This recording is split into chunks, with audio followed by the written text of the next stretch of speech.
자, 양서고등학교 1학년 학생 여러분 모두 반갑습니다. 우리는 11월 11일 빼빼로데이 목요일 1교시 수업이네요. 지금 아마 선생님이 오픈을 이제 막 했을 것 같은데 반갑습니다. 선생님은 이름은 알 거고 자, 지금 촬영하고 있는 시점은 11월 8일 월요일 저녁 8시 40분 여러분들 이제 곧 있으면 1타 끝나고 쉬는 시간을 가질 텐데 인강을 찍으면 좋은 점이 선생님 마스크 벗고 수업할 수 있고 그리고 여러분들도 시험 기간에 다시 볼 수도 있고 그리고 선생님도 어쨌든 편집해서 올려놓으면 여러분들이 많이 편하게 볼 수 있다는 장점이 있는데 딱 하나 안 좋은 점이 이 교실을 쓰기 위해서 여러분들이 다 나가 있어야 되기 때문에 결국엔 저녁 아니면 이른 아침에 찍어야 된다는 이야기인 것 같아요. 자, 그래서 선생님이 각 반에서도 말씀을 드렸지만 우리가 선생님 시험 범위가 6-4, 5가 될 거고 그리고 8-3, 4가 될 텐데 그랬을 때 이 6-4, 5가 사회불평등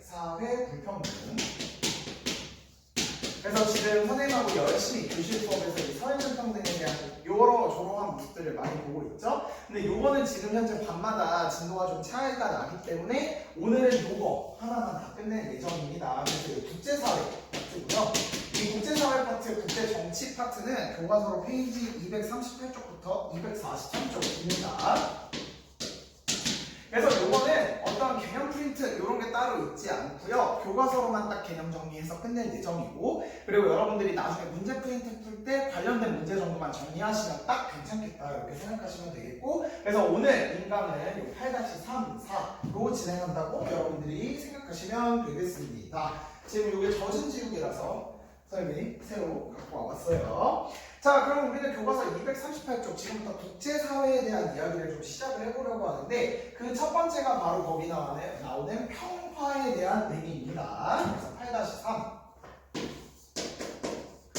거기 보시면 교과서에 나와 있는 대로 평화의 의미와 중요성 합시다. 평화의 의미와 중요성.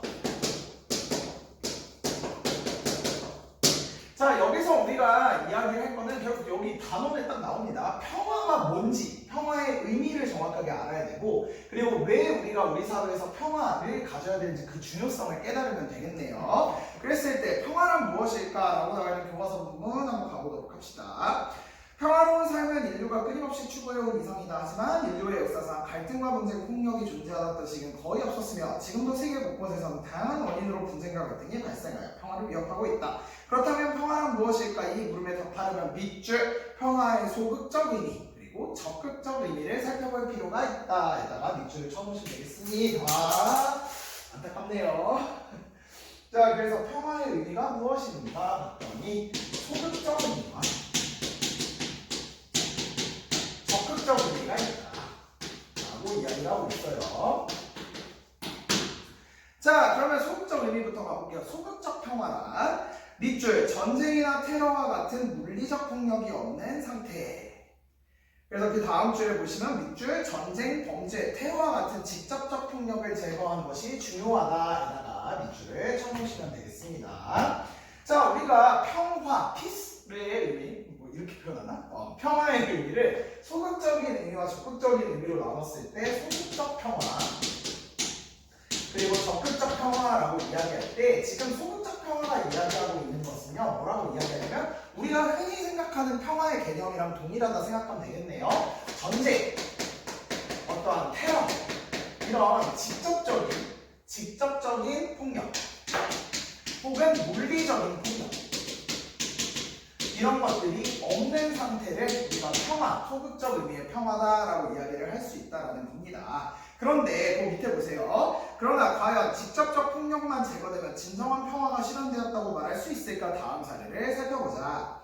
아프리카 흑인 어린이는 일반적으로 흑인 전용 병원에서 태어나 흑인 거주 지역에서만 살아야 하며 만약 학교라도 다니고 싶다면 흑인 전용 학교에 다녀야만 한다. 그 흑인 아이는 커서도 흑인들만 다니는 직장, 흑인 전용 기차, 통행증 제시, 길을 멈추고 통행증을 제시하는 경찰서에 연행된다라고 되어 있어요. 그래서 그 밑에 보시면 넬슨 만델라 딱 느낌 오지? 우리 4단원에서 배웠다시피 이런 인종을 가지고 차별하는 모습이 나타나는데 과연 이 직접적 폭력을 없다라고 해도 평화로울 수 있는가? 다시 말해 전쟁과 테러 같은 이 물리적인 폭력이라는 건 직접적으로 이렇게 때리는 거를 이야기하는데 그게 없다고 해서 완벽하게 다 평화라고 할 수 있겠는가? 이런 질문을 지금 보고 있는 거죠. 그러니까 내가 살아가는 상황에서 전쟁이나 테러 이런 건 없어. 그래서 굉장히 잘 살고 있어 이렇게 생각을 해. 그러면 나는 평화로우니까 나는 행복해, 나의 모든 인권과 기본권은 다 충족이 된 것 같아 이렇게 생각할 수 없다는 거죠. 그리고 밑에 보시면 위 사례는 90년대 초까지 시행되어 있던 남아프리카 공화국의 인종 격리 정책 7글자 아파르트 헤이트. 그치? 이렇게 차별과 억압이 존재하는 사회에서는 전쟁과 같은 직접적인 폭력이 없더라도 결코 평화가 실현될 수 없다고 본다. 따라서 이처럼 소극적 평화만으로는 우리가 실현해야 할 평화의 의미를 전부 담을 수 없기 때문에 평화의 의미를 더 넓게 규정할 필요가 있다는 반성으로 등장한 것이 적극적 평화다라고 이야기를 합니다. 다시 말해서 나 오늘 왜 이러지? 절대로 여러분의 싫다, 밤에 인강 찍는 거 마음에 안 든다 이런 뜻은 아닙니다. 그리고 심지어 계속 빨간 물기를만 떨어뜨리네.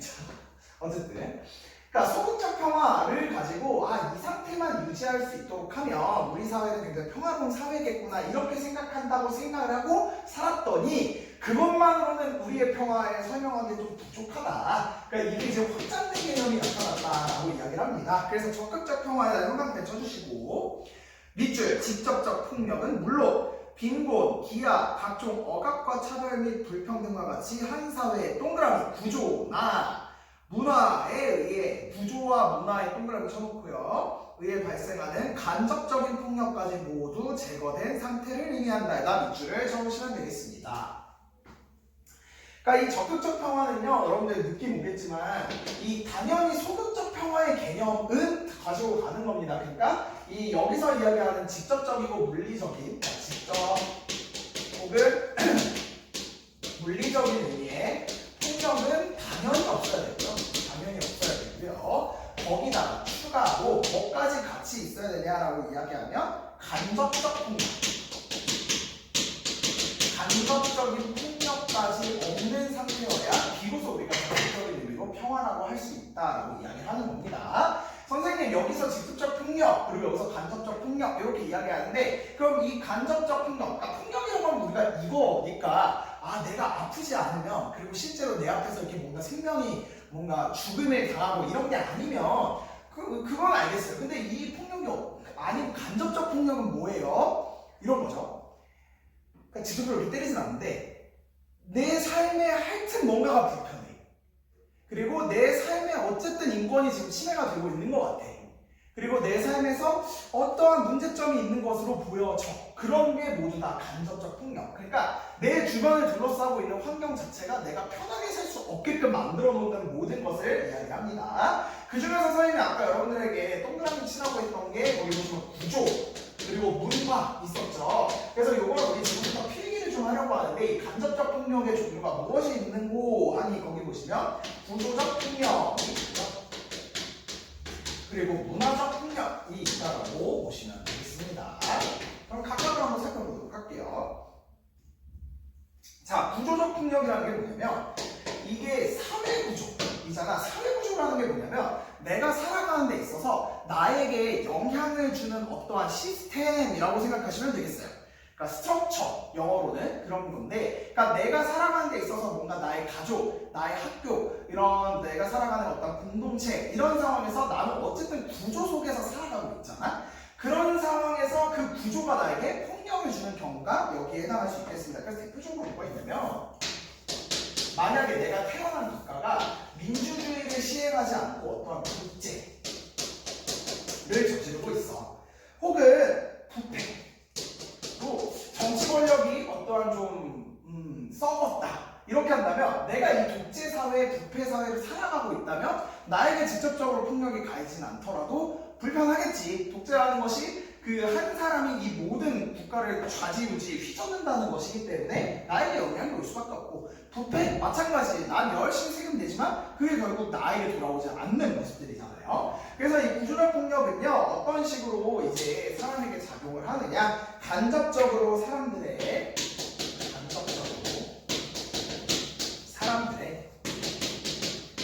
삶을 통제한다. 자, 그 다음에 문화적 폭력은 뭐냐라고 이야기하냐면 이렇게 이야기할 수 있겠습니다. 이 직접적 폭력과 이 직접 폭력이 뭐지? 직접 폭력과 그리고 위에 보시면 구조적 폭력 있죠? 구조적 폭력에 소재가 돼요. 그게 뭐라고 생각하면 되냐면 구조적 폭력은 진짜 말 그대로 스트럭처, 이 구조상 내가 폭력을 당하고 있는 구조에 속해져 있어. 그러니까 내 삶이 지금 독재사회에 있어, 내 삶이 지금 뭐 부패하에, 혹은 내가 빈곤, 기아 이런 거에 지금 노출되어 있어. 그럼 나는 어쩔 수 없이 내 삶은 평화롭다고 얘기할 수 없어. 근데 문화적 토대는 그 사회의 쉽게 말해 분위기 이런 거라고 생각을 하시면 되겠어요. 그래서 예를 들면 뭐가 있냐면, 예를 들면 성차별적 언어. 그러니까 우리 사회는 뭐 당연하게 어떤 특정 성별을 가지고 있다는 것만으로도 이걸 해야 된다고 이야기를 해. 그리고 뭐 이 성별은 당연히 뭐 그런 건 하지 말아야 되지 이런 말들이 그냥 자연스럽게 나와. 그러니까 그런 사회 속에서 살아가고 있다면, 그러니까 그런 문화 속에서 내가 살아가고 있다면 이게 위험한 게 뭐냐면 내가 이게 폭력이고 이게 올바르지 않다라는 걸 인식조차 하지도 못할 때 이미 나의 폭력으로 다가온다라는 거거든요. 무슨 말인지 이해가 될까? 그래서 이 직접 폭력과 구조적 폭력이 있는데 그 밑에서 아예 그 분위기를 조장하는 그런 것까지가 이 문화적 폭력이다라고 생각하시면 되겠고, 그래서 적극적 평화는 뭘 이야기하냐면 단순하게 때리는 물리적 폭력인 당연히 없고 거기에 이런 간접적인 폭력이 없는, 다시 말해 구조적 폭력, 문화적 폭력 이런 것들까지도 없는 상태를 우리가 적극적 평화다라고 이야기를 한다는 겁니다. 자, 그래서 밑에 보시면 적극적 평화 속에서 살아가는 개인은 물리적 폭력의 위협뿐만 아니라 각종 차별과 억압에서 벗어나 인간의 존엄성을 보장받으며 안전하고 행복한 삶을 살아갈 수 있다. 따라서 밑줄 적극적 평화가 실현될 때 우리는 진정한 의미에서의 평화를 누릴 수 있다. 게다가 밑줄 쳐놓으시면 되겠습니다. 그래서 이 파트도 아마 여러분들이 2학년 3학년 올라가셔서 생활과 윤리 이런 거 한번 배우시면은 아마 이제 국제사회 평화와 윤리 해가지고 요거에 대한 조금 더 자세한 개념들, 뭐 갈퉁 이런 학자들 배우실 텐데 그때 조금 더 자세하게 배우시고, 우리는 어쨌든 지금 국제사회 측면에서 이 소극적 평화, 적극적 평화가 있다고 생각하시면 되겠습니다. 자, 그럼 오른쪽으로 가서 얘들아, 국제사회에서의 평화의 실현이 중요한 이유, 왜 중요하니를 지금 교과서에서 묻고 있는데, 자, 오늘날 국제사회에서는 세계 곳곳에서 발생하는 갈등과 분쟁을 해결하고 평화를 실현하기 위한 노력이 왜 중요하냐라고 이야기를 합니다. 그래서 굵은 글씨로 두 가지가 나올 거야. 그래서 하나하나 좀 가보도록 합시다. 첫 번째 밑줄, 먼저 인류의 안전과 생존을 보장할 수 있다. 밑줄 쳐주시면 되겠죠. 결국에는 우리가 평화로운 곳에서 살아야지 우리가 잘 살아갈 수 있는 거잖아. 그래서 인류의 안전 그리고 생존 이런 것들이 우리 사회가 평화로울 때 비로소 잘 보장될 수 있다는 거 너무 당연한 얘기입니다. 그래서 인류는 1, 2차 세계대전 과정에서 홀로코스트와 같은 민간 학살을 겪으면서 인간의 생명에 심각하게 위협받는 것을 경험하였고, 세계 곳곳에서 내전, 국가 간 전쟁이 따른 위협이 끊이지 않고 있어서 밑줄 국제평화의 실현은 이런 문제를 해결하여 인류가 안전하게 살아갈 수 있는 환경을 조성해준다. 추천주시면 되겠습니다.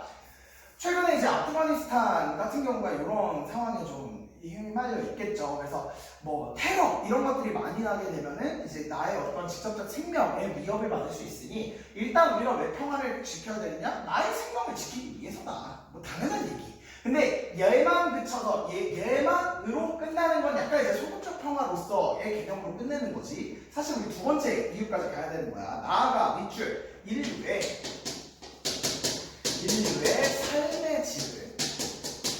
삶의 질을 높이는 데 있어서 높임 국어를 안 한지 너무 오래됐네요. 그래서 인류의 삶의 질을 이렇게 써야겠다. 높일 수 있는 바다. 그래서 적극적 평화, 다시 말해 어떠한 구조적인 폭력이나 문화적 폭력까지 제거된 사회에서 이제 살아가게 된다면 결국에는 그 인류의 삶의 질이 높아질 수밖에 없겠지. 그래서 빈곤과 기아, 각종 차별, 불평등 때문에 발생하는 문제들은 인류의 삶의 질을 저해하는 요인으로 작용할 수 있기 때문에 마지막 줄의 밑줄, 인류는 더욱 인간다운 삶을 영위할 수 있을 것이다. 밑줄 쳐주시면 되겠습니다. 그래서 약간 이제 우리 이상사회처럼 생각을 하는 거지. 진짜 우리 모든 인류 구성원들이 다 기본권 잘 보장받고 인간답게 살아갈 수 있는 사회를 만들어 가자 라고 생각하시면 될 것 같습니다. 스스로 확인 1번. 무슨 평화는 직접적 폭력은 물론 한 사회의 구조나 문화에 의해 발생하는 간접적 폭력까지 제거된 상태. 뭐? 적극적. 오케이. 2번. 국제사회에서 평화의 실현이 중요한 이유. 소극적인 측면에서 봤을 때는 결국 뭐인 거야? 인류의 안전과 생존이 보장된다. 나의 어떤 생존이 보장될 수 있으니까. 근데 두 번째는요, 그거보다 더 나아가서 적극적인 의미로 봤을 때 인류의 삶의 질이 높아질 수 있다 라고 정리를 해놓으시면 되겠죠. 그래서 이렇게 두 개 써놓으시면 되겠고, 그 다음에 또 하나, 얘들아, 소극적 평화는 그럼 무조건 나쁜 거야, 불안정한 거야, 이거 아니야. 사실은 우리가 기본적으로 평화라는 것을 옛날부터 생각해 올 때 이 의미가 제일 셌어요. 그러다가 이 현대적인 의미로 봐서 우리가 조금 더 인권에 대한 감수성이나 인권에 대한 어떤 개념이 확장되고 나서 아, 이렇게 가야겠다 이렇게 생각을 하는 거지, 얘는 나쁜 거고 얘는 좋은 거야 이렇게 이분법적으로 생각하면 안 된다고 여러분들이 생각해 놓으시면 되겠습니다. 자, 여기까지 하면 이제 8-3의 평화의 의미와 중요성 끝났고요. 이제 우리는 8-4로 넘어갈 텐데 우리 또 칠판 한번 샷 지우고 나서 넘어갈 수 있도록 하겠습니다. 네, 이번에는 우리 8-4 이번에는 이제 칠판 한번 또 싹 지웠습니다. 8-4로 해가지고 이번에는 국제사회의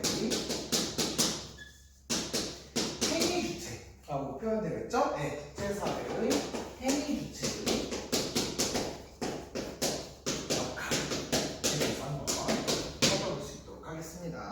결국 이 단원명에서 우리가 딱 나와 있듯이 국제사회가 뭔지를 일단 봐야 되고, 그럼 이 국제사회에서 어떠한 행위 주체라는 게 뭐냐면 본인이 주체적으로 우리 문장에서 주어 할 때 그거 있잖아요. 주어 목적어 이야기할 때 결국엔 주체, 행동하는 사람. 그럼 국제사회에서 어떤 게 행동을 하느냐, 그리고 그 사람들의 역할이 무엇이냐, 요거를 우리가 한번 살펴본다 이렇게 생각하시면 되겠습니다. 그러니까 지금까지는 약간 물론 이제 평화도 이 국제사회 이야기지만 지금 이 파트는 국내 사회, 그러니까 이 대한민국이라는 국가를 넘어선 사회다 이렇게 생각하시면 될 것 같아요. 자, 그래서 우리 240쪽 맨 위에 국제사회 형광펜 쳐주시고, 밑줄 다양한 행위 주체들이 한 국가의 영역을 초월하여 상호 유기적으로 교류하는 사회에다가 밑줄을 쳐놓으시면 되겠습니다. 자, 교과서에서 정의가 나오는데 얘들아, 국제사회는 다양한 행위 주체들이, 그러니까 다양한 행위 주체들이, 키포인트가 뭐냐면 국경을 초월하여, 국경, 그러니까 대한민국이라는 바운더리를 넘어서서 국경을 초월해서 서로 교류하는 사회다. 그걸 이제 국제사회다라고 이야기를 합니다. 여기서 말할 때 이 국제가 아니라 나라국이고요. 여기서 말하는 제는 국가 간이란 뜻이거든요. 그러니까 결국에는 이 국제사회, 국가 간을 이야기를 한다는 거는 국가가 기본 단위로 해서 그 너머를 이야기를 하는 거거든. 그렇기 때문에 이 한 국가의 이 국경을 초월하는 게 지금 교과서는 영역이라고 표현하는데, 영역을 초월해서 서로 교류한다 이렇게 생각하시면 되겠습니다. 자, 그러면 이 국제사회에서는 그럼 어떤 것들이 역할을 하는지 이 행위 주체를 총 4가지로 정리를 해서 보려고 하는데요. 자, 첫 번째가 당연히 여러분들 기본적으로 우리가 국제사회에 대한 이야기를 할 때는 국가 단위로 이야기를 합니다. 그래서 가장 기본 단위가 국가라고 여러분들이 체크를 해놓으시면 되겠습니다. 그래서 가장 기본적인 국제사회 행위 주체 밑줄 쳐주시고 국가에다가 형용펜을 쳐주시면 되겠습니다. 기본적인 국제사회 행위 주체.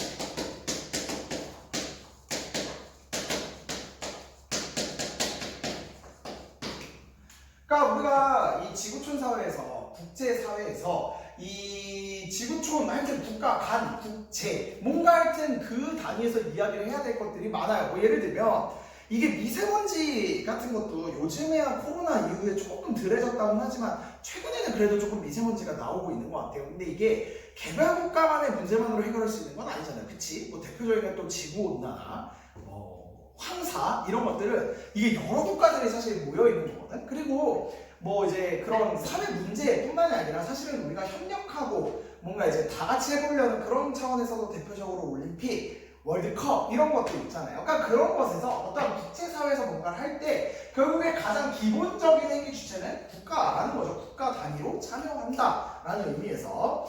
그러면 전 세계의 국가는 과연 몇 개쯤 있을까요, 여러분? 이런 생각 한번 해본 적 있나? 전 세계의 국가가 몇 개쯤 있을까요? 그러게요. 정답은 200여 개라고 합니다. 200여 개. 에? 선생님 그게 뭐예요? 왜 그러냐면 그러니까 그 국가를 규정하는 것도 사실은 국가마다 이게 뭐 어떻게 표현을 해야 되냐면 그러니까 우리나라는요 이제 기본적으로 국가라고 이야기를 할 때 국민 영토 주권을 가지고 있다라고 이야기를 하는데 어떤 국가는 국민 영토 주권 중에서 뭐 하나가 없는 국가들도 있거든. 그러면 그걸 국가라고 보느냐? 국가라고 보지 말아야 되느냐? 이건 또 학자마다 사람들의 논의가 달라. 대표적인 게 혹시 여러분들 아시겠지만 바티칸 시국이라는 곳이 있어요. 이탈리아, 그 중에서도 로마, 그 중에서도 요만큼만 떼어내서 이 교황이 다스리는 땅은 이 뭐라고 하지? 그 세속적인 그런 왕이나 대통령한테 그런 군주들의 지배를 받지 않고 여기는 독립적으로 하겠다라고 떼어놓은 것이 이제 바티칸 시국인데, 그러니까 그것도 이제 국가라고 칭할 수 있다라는 거죠. 그러니까 어떤 기준으로 보느냐에 따라 국가가 달라지기 때문에 정확하게 말을 할 수 있는 학자마다 다 다르지만 그렇기 때문에 이게 대략적으로는 200여 개다라고 생각하시면 되겠고, 그럼 이 국가가 가지는 기본적인 특징들이 뭐냐라고 봤을 때 거기 보시면 교과서 첫 번째, 국민의 수나 영토의 크기와 관계없이 독립적인 주권을 행사한다. 이렇게 표현하면 조금 여러분들 헷갈릴 것 같아요. 이거 표현해줄게요. 독립적인 주권 행사.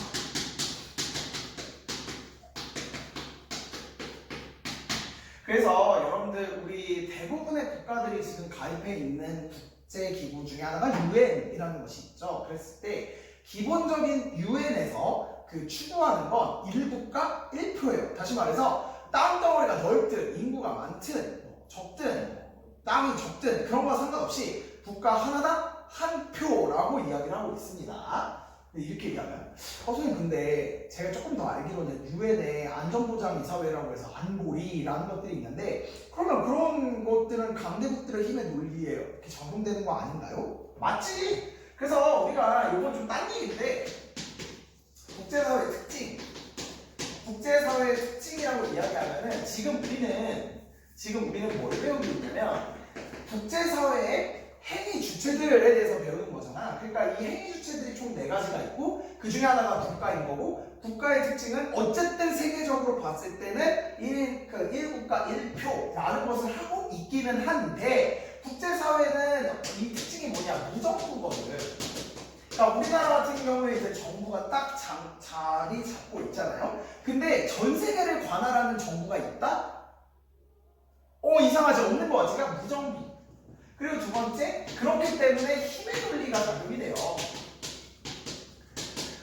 쉽게 말해 힘센 사람이 좌지우지, 패권을 가지고 흔든다라는 이야기인 거고, 그렇기 때문에 강대국과 약소국에 나눠지긴 합니다. 그러니까 얘는 국제사회의 기본적으로 그냥 가지는 특징이고, 어쨌든 국가가 일반적으로 그런 국제기구에서 표를 행사할 때는 1국가 1표의 체제를 원칙으로 하고는 있다라고 여러분들이 보시면 되겠습니다. 다음 두 번째, 자국의 이익과 자국민 보호를 위한 외교 활동을 최우선한다. 그러니까 국제사회 협력에 대한 이야기도 당연히 중요한데 국가가 추구해야 될 가장 기본적인 건 자국의 영토나 자국의 국민들의 이익을 최우선으로 하는 것이 중요하다라고 이야기하고 있고요. 그 다음 세 번째, 여러 국제기구에 참여하여 공식 활동에 참여할 수 있다. 여러 국제기구에서 참여해서 할 수 있는 자격을 가지고 있다. 왜? 대부분의 국제기구가 국가 단위로 들어가기 때문에. 그래서 우리가 외교를 할 때도 이제 우리나라를 기반으로 해서 다른 나라랑 외교를 할 때 결국에는 자국의 이익을 최우선하게끔 협상을 해오든지 아니면 이익 같은 걸 좀 땡겨오든지 이런 것들이 여기에 해당이 된다는 거거든. 그래서 우리가 사실 이제 외교사에서 대한민국의 한국의 외교사에서 가장 으뜸인 사람을 꼽으라 그러면 서희를 뽑죠. 막 그런 얘기가 왜 우리랑 안 놀아줘 하면서 이렇게 쳐들어올 때 사실은 우리가 저 길목이 없어가지고 저 길목이 있으면 너네랑 잘 교류할 수 있을 것 같아. 그러면 뭔가 이제 침략을 해오는 사람 입장에서는 당연히 땅을 더 뺏어야 되는데, 아 그래? 그럼 우리가 그걸 죽게 하면서 오히려 땅을 얻어내잖아요.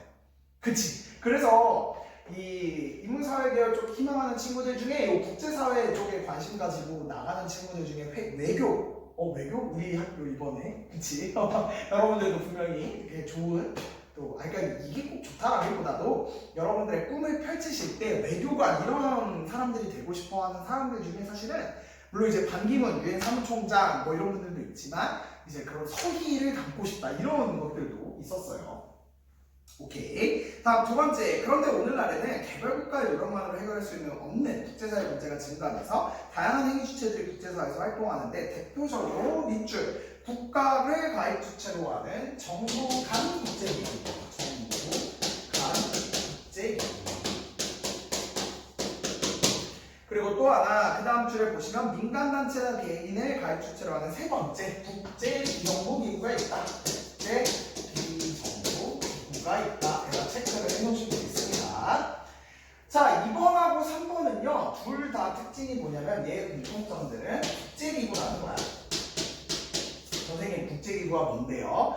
국제사회에서 영향력을 주기 위해서 어떠한 단체를 세운 것을 우리가 국제기구라고 이야기를 하는데 그 국제기구의 종류가 두 가지로 나눠지는 거거든요. 그래서 국가, 위에 흰색을 썼으니까 여기 흰색으로 써줄게요. 국가를 가입 단위로 하는 기구는 정부 간 국제기구야. 정부 간. 그러니까 그 국가가 들어왔다는 이야기는 그 정부가 거기에 이렇게 가입을 했다라는 이야기잖아. 그러니까 정부 간 국제기구라는 말 자체가 국가를 기본 가입 단위로 한다라는 이야기인 거고, 다음 국제 비정부기구는 국가가 들어오는 게 아니고 민간인들, 그러니까 개인이나 아니면 민간단체들이 들어온다고 합니다. 그래서 개인 혹은 민간단체를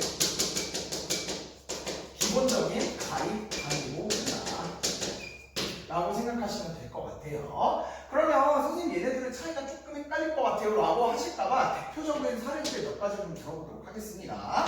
자, 정부간국제기구의 대표적인 사례는 거기 보시면 국제연합이라고 해서 UN이라고 나오죠. UN United Nations의 줄임말로서 국제연합이라는 것이고요. 그 다음에 WHO, WTO라는 국제기구들도 있습니다. 그래서 세계보건기구, 월드 헬스 오르거니제이션, 세계보건기구. 이번에 코로나 때문에 여러분들 이 기구는 많이 좀 익숙하실 것 같아. 그다음 WTO, 월드 트레이드 오르거니제이션이라고 해서 세계무역기구.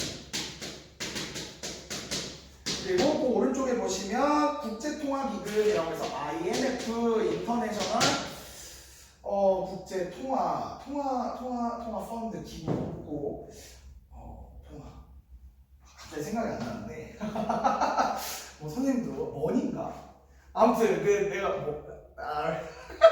나 알도록 할게요. 내가 이 인강을 찍고 IMF 검색해볼게. 선생님도 뭐 밤 9시다 얘들아. 내 머리도 이렇게 스탑할 수도 있고 그렇지 않아요? 뭐 그러니까 이런 기구들은요 기본적으로 국가가 들어가지. 그러니까 대한민국이 UN에 가입했다. 대한민국이 WHO에 가입했다. WTO에 가입했다. 이런 것들이 대표적인 정부 국제기구라고 생각하면 되겠고, 국제 비정부기구는 뭐냐면, 그러니까 얘네들 같은 경우에는 그 하는 역할이 거기 밑줄 좀 쳐줄래? 국가들 사이의 이해관계를 조정하고 국제 규범을 정립하는 역할이라고 나옵니다. 그러니까 우리가 이 정부 간 국제기구를 두는 이유가 뭐냐면 국가만 내비두면은 다 자국을 위해서만 열심히 노력할 거 아니야. 그리고 여기는 무정부하기 때문에 그러면 얘들아 이 국제기구를 통해서 그래도 우리가 기본적인 건 좀 하자라고 하면서 국가들 사이의 이해관계 국가들의 이해관계 이해관계라는 게 뭐냐면 이익과 손해라는 거거든요. 그래서 다 자기가 손해보는 걸 싫어하잖아. 기본적으로 국제사회 자체가. 그럴 때 그 이해관계를 좀 조정하고, 그래서 그래도 우리가 이 정도까지는 좀 다 같이 노력할 수 있어야 돼. 국제 규범을 정립하는 역할을 이 정부간 국제기구가 한다라고 생각하시면 되겠고, 그럼 국제비정부기구는 도대체 뭘 하나요? 라고 보시면 거기 밑에 보시면 국제적인 연대 활동을 통해 지구촌 공통의 문제를 제기하고 공통의 노력을 이끌어내려고 한다. 그러니까 우리 지구를 살아갈 때 이런 지금 문제가 터졌어. 근데 그거는 국가가 개입해서 나서서 해결해야 된다기보다 그 뜻을 같이 하는 사람들끼리 이제 연대를 해야 돼. 그래서 지구촌의 공통의 문제에다가 제기를 하고, 이제 쉽게 말하면 동아리? 이렇게 생각하면 되겠어요. 나는 이 지구 문제 중에서 좀 환경 문제에 관심이 있어. 이 앞으로 지속 가능한 이 지구를 살아가기 위해서는 그래도 우리가 이렇게 해야 돼 라고 하면서 환경 문제를 따져야 돼. 그런 것들이 이제 대표적인 국제 비정부기구다라는 거죠. 그래서 거기 보시면 그것을 무슨 예시가 나오느냐? 국경 없는 사회에 나오네요. 그러니까 나는 이제 그 사람 외에 그런 의료 이런 것들을 통해서 그 사람들을 고칠 수 있도록 하고 싶어. 혹은 그린피스, 대표적인 환경단체가 될 거고요. 거기 보시면 또 하나 국제사명위원회라는 것이 있네. 국제사명위원회. MST라고 표현하는데 인권기구예요. 그래서 이런 나는 의료, 그리고 나는 환경, 그리고 나는 인권, 이런 주제에 대해서 이 국제사회에서 다 같이 연대해서 노력할 수 있도록 해보고 싶어 라고 하는 그 국제기구가 국제비정부기구다라고 생각하시면 되겠습니다. 정리가 되죠? 정부가 가입, 민간단체나 개인이 가입, 국제사회 이해관계를 조정하고 규범을 정립하는 역할, 개인의 지구촌 공통의 문제에 대해서 같이 연대하기 위한 거, UN, WTO, WHO, IMF, 그리고 여기가 국경 없는 의사회, 그린피스, 이런 것들이라고 생각하시면 딱 둘의 기본 전제가 달라져 있다 생각하시면 되겠고, 근데 얘네들의 공통점, 그치, 국제기구다. 이렇게 정리하면 되겠지. 자, 마지막으로 네 번째 우리가 뭘 살펴볼 거냐면, 선생님 지금 여기 티에 부비 있는 것 같은데, 이거 무섭네. 원래 교사가 직업정신을 발휘해서 옷에 분필도 좀 묻고 그래야겠죠.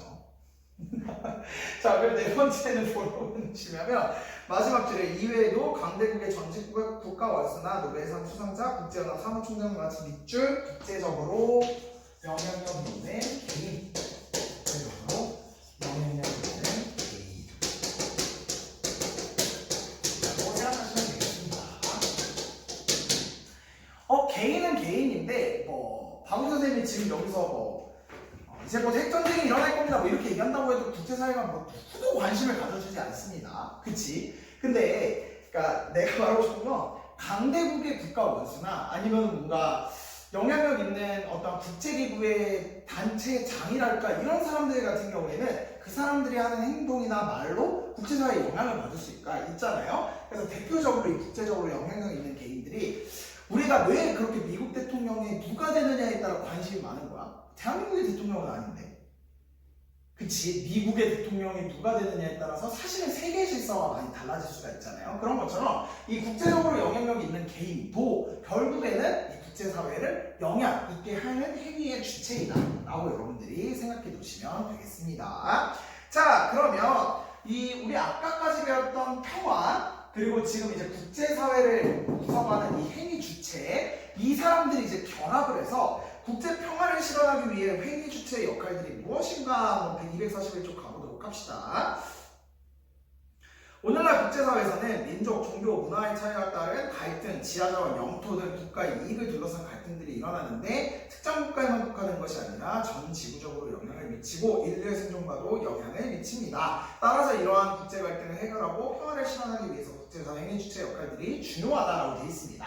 앞에서 얘기했다시피 우리는 평화를 지켜야 돼. 그리고 그 평화를 지키기 위해선 이 네 주체들이 다 열심히 노력을 해줘야 된다라는 이야기인데요. 거기 보시면 국경이 인접해 있는 이스라엘과 요르단은 이스라엘 건국 이후 줄곧 극단적으로 대립해왔다. 이후 중동 지역은 대표적으로 종교나 민족 문제 같은 것들 때문에 굉장히 분쟁이 많이 나는 지역 중 하나입니다. 1948년 이스라엘이 독립을 선포하자 요르단은 제1차 중동 전쟁에 참여하여 이스라엘과 전투를 전개했고 양국은 1967년에 중동 전쟁 이후 첨예한 적대관계를 유지해왔으며 미국과 국제연합 등 국제사회 적극적인 중재로 평화협정을 체결하였다. 이스라엘은 중동 전쟁 당시 점령했던 요르단 영토를 반환하는 대신 동부 국경지역의 안전보장을 받을 수 있고 요르단은 잃어버린 영토를 되찾고 이스라엘로부터 물을 공급받을 수 있게 되었다라고 이야기를 합니다. 그 밑에 보시면 이스라엘과 요르단의 관계 정상화에 영향을 준 국제 행위 주체는 누구인가요? 라고 이야기를 하는데 잘 보세요. 국가와 국가끼리 서로 갈등과 대립이 있을 때 그거를 이해관계를 조정하는 국가가 뭐라고? 조정하는 행위 주체가 뭐라고? 정한 국제기구. 그래서 이 경우는 어떻대요? 국제연합, UN이 했다라고 이야기를 하고죠. 선생님, 미국도 지금 그렇다고 이야기를 하는데요. 맞습니다. 그러니까 이게 강대국이기 때문에 사실 가능한 거죠. 뭐 어느 약소국가가 거기 가서 너네 싸우지 마 이런다고 누가 뭐 들어주는 사람이 있겠니? 이건 거긴 하네. 그러니까 이런 경우도 사실은 강대국의 힘의 논리가 작용한다라고 이야기를 볼 수가 있긴 한데 그렇기 때문에 또 국제사회가 이게 정답이 없고 또 재미있다면 재미있을 수 있는 그런 모습인 것 같아요. 조금 더 선생님이 뭐 자세한 이야기나 이런 거를 지금 여기서 하기에는 좀 어렵겠지만 어쨌든 우리 국제사회에서 일단은 국가들은 각자의 이익을 위해서 열심히 달려가는 그런 자국의 이익을 생각하는 것이 우선인지라 그것을 중재하는 역할을 이 정부 간 국제기구가 우선적으로 한다라고 생각하시면 되겠고, 그럼 뒤집어 생각하면 미국이 여기에 왜 개입했냐? 미국이 결국엔 본인의 자국의 이익을 위해서 개입을 했다는 거겠지. 그치? 그래서 어쨌든 그 강대국의 힘으로써 왜 강한 애가 와가지고 너네 싸우지 마! 이래버리면 어쨌든 또 서로 이렇게 팔이 이렇게 탁 잡혔어. 그러면 하면서 화해를 하는 그런 모습들이 나타날 수 있다라고 보시면 되겠습니다. 위 사례에서 이스라엘과 요르단은 국제사회 중재로 기나긴 적대관계를 청산하고 평화를 되찾았는데 요르단과 이스라엘이 자국의 이익만 해고 싶었다는 분쟁과 갈등이 더욱 악화했을 것이다. 그래서 국제사회 행위 주체들은요, 밑줄 전쟁과 지금 우리는 역할을 놓은 겁니다. 전쟁과 테러를 방지하고자 다 같이 노력해야 된다. 이 국제사회 행위 주체들은 전쟁과 테러를 줄이기 위해서 노력을 해야 된다라고 이야기를 합니다. 그래서 일단은 개별 국가들은요, 이 국가는 서로 양보와 타협을 할 수 있어야 된다라고 이야기를 하고요. 아니 언제까지 자국의 이익만 이야기하면 이게 타협이 안 되겠지. 그치? 그러니까 양보와 타협을 어느 정도 해야 된다 이야기를 하고, 그 다음에 정부 간 국제기구는요, 아까 우리가 사례에 나왔던 것처럼 어떠한 중재를 담당할 수 있도록 해야 된다. 중재 담당. 그리고 거기 보시면 국제비정부기구는 이 상황 속에서 어떻게 해야 되느냐라고 이야기를 한다면 거기 보시면 전쟁이나 테러에 따른 인권 침해 방지. 왜? 인권에 관련된 장치들이 있잖아. 인권 침해가 일어나지 않도록 해야 된다. 그러니까 국제비정부기구가 직접 나서서 어떠한 공권력을 가지고 할 수 있는 부분은 없겠지만 그런 인권의 문제에 목소리를 내고 그런 적극적인 캠페인 같은 것들을 할 수 있겠죠. 그리고 인도주의적 보호 활동. 그래서 거기 가서 실제로 어떠한 아픈 사람들이 있으면 뭐 병간호를 해주던지 아니면 인권을 보호해줄 수 있는 이런 장치들을 이 국제비정부기구들이 해야 된다라고 이야기를 하고요. 또 넘어가셔서 242쪽에 또한 국제사회 행위 주체들은 전쟁이나 테러를 줄이기 위한 노력도 중요하지만 두 번째 뭐까지, 그러니까 얘가 약간 소극적 평화의 느낌이라면 두 번째 뭐까지 가져가야 되냐면 적극적 평화의 느낌으로서 인류의 보편적 가치를 확산할 수 있도록 확산한다는 것, 실현한다는 것을 우리 모두의, 그러니까 인류의 보편적 가치라는 말 자체가 우리 인간 사회에서 이러한 가치들은 실현하고 살아갈 때 좋다라고 하는 것들이 이제 여기에 다 들어갈 수 있거든요. 그래서 우리 사례 밑에 보시면 국제사회 다양한 행위 주체들이 협력하는 까닭은 인권 존중, 자유와 평등, 평화 등 인류의 보편적 가치를 실현하기 위함이다라고 나오죠. 다시 말해 내가 어느 국가에 태어나고 어느 성별, 어느 인종, 어느 종교 어떤 걸로 태어나더라도 그래도 우리가 기본적으로 사람이라면 자유와 평등 가져야지. 내 인권 보장받아야지. 내가 조금 억압적이다, 그 물리적인 것뿐만 아니라 구조적이고 문화적인 것까지 없는 평화 누려야지.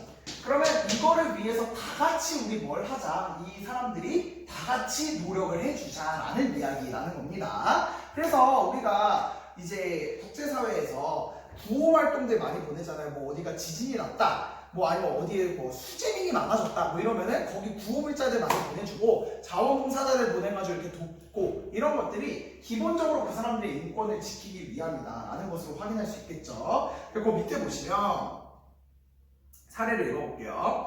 IT에서 진도 7.3의 대지진으로 25만 명이 희생되고 100만여 명의 이재민이 발생했는데 한국 정부가 2천만 달러, 유럽연합이 4억 유로를 지원하고 있고 국제연합은 3,500명의 경찰력과 평화유지원을 IT에 추가 지원하기로 했습니다.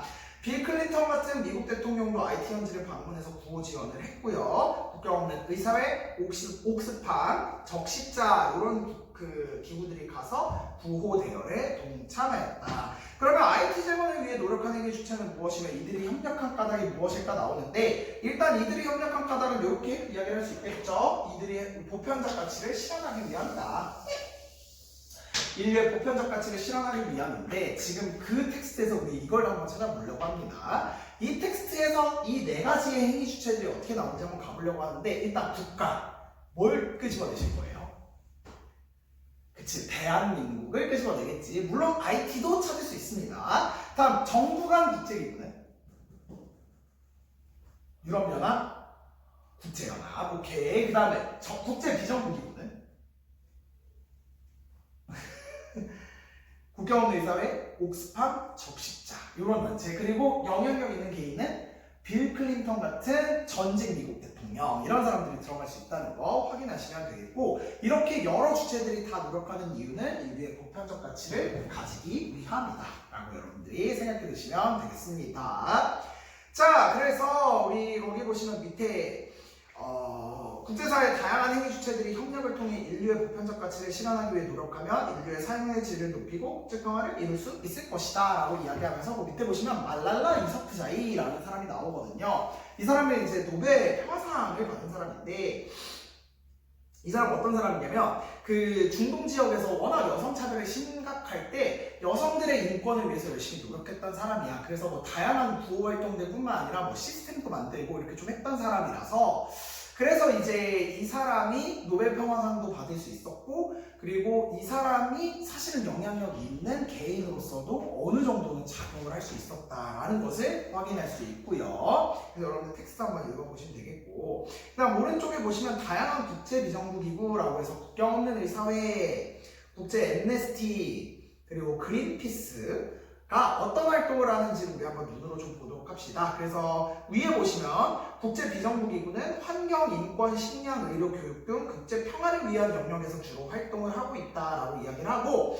국경 없는 의사회는 전쟁과 자연재해, 전염병 등으로 모두가 꺼리는 곳에서 마지막까지 구호 활동을 펼치며 인류의 절망을 치료하는 사람들 그러니까 의사들의 모임인데 이 국경을 뛰어넘어서 우리가 인류의 생명을 구제해준다라는 의미로 다 같이 그러니까 모여보자 이런 단체라고 생각하면 되겠어요. 그러니까 내가 저 나라랑 적대국이라서 저 나라 국민을 치료하지 않을 거야가 아니고 그냥 그걸 다 뛰어넘어서 국경 없는 그러니까 내가 그 국경마저 뛰어넘고서 그 사람을 위해서 의술을 펼치겠다 이런 느낌인 거지. 다음 국제사면위원회는 터키 정부가 쿠데타 진압 이후 고위 장교들을 포함해 수백 명을 임의로 붙잡아 고문하고 있다고 밝혔다.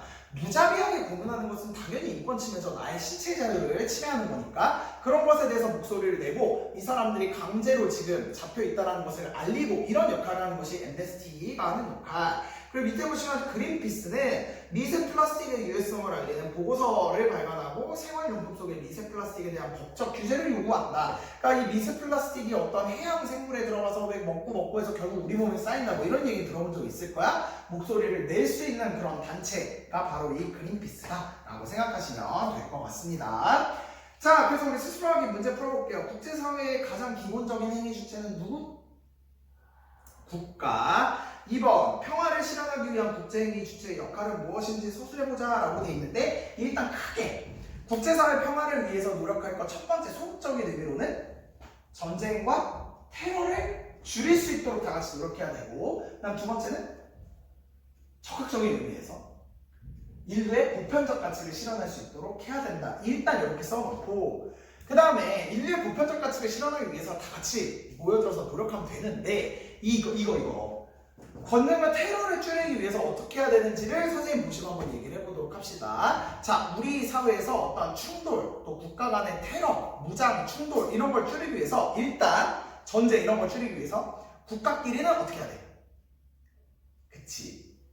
자기 것만 따지 말고 양보와 타협. 오케이. 그 다음에 정부 간 국제기구는 걔가 일단 왜 세워졌는지를 생각해야 할 때 중재를 잘해야 된다라고 이야기를 하잖아. 그러니까 중재자 역할을 잘할 수 있어야 된다. 오케이. 다음 국제비정부 기구는 뭔가 공권력을 갖고 강하게 뭘 할 수 있는 건 아니지만 국제 활동에 대해서 더 목소리를 낼 수 있도록 해야 된다. 그리고 인도주의적 구호를 해야 된다. 그러니까 어떤 평화에 관련돼서 이게 목소리를 낼 수 있도록 하는 것이 바로 이 국제 비정부 기구가 해야 될 역할이다라고 여러분들이 정리해 놓으시면 이 통합사회에서 국제사회와 해당된 모든 내용들을 다 선생님하고 꼼꼼하게 배우셨다 생각하시면 되겠습니다. 자, 그래서 다음 시간에 여러분들이 이 자리에 오시면 수업하러 다시 오시면 선생님이 이 8-3, 4를 복습을 한번 해보려고 합니다. 아마 현장 수업에서는 8단원을 더 나갈 일은 없을 것 같으니까 이거 수업 잘 들어주시고 선생님하고 이것도 시험범위니까 여러분들 잘 공부해 주셨다가 선생님이 복습할 때 잘 대답할 수 있도록 해주셔야 되겠습니다. 자, 그러면 여러분들 이제 백신 2차도 잘 맞으시고 일주일간의 원격 수업도 잘 들어주시길 바라면서 첫 수업을 선생님이랑 했네요.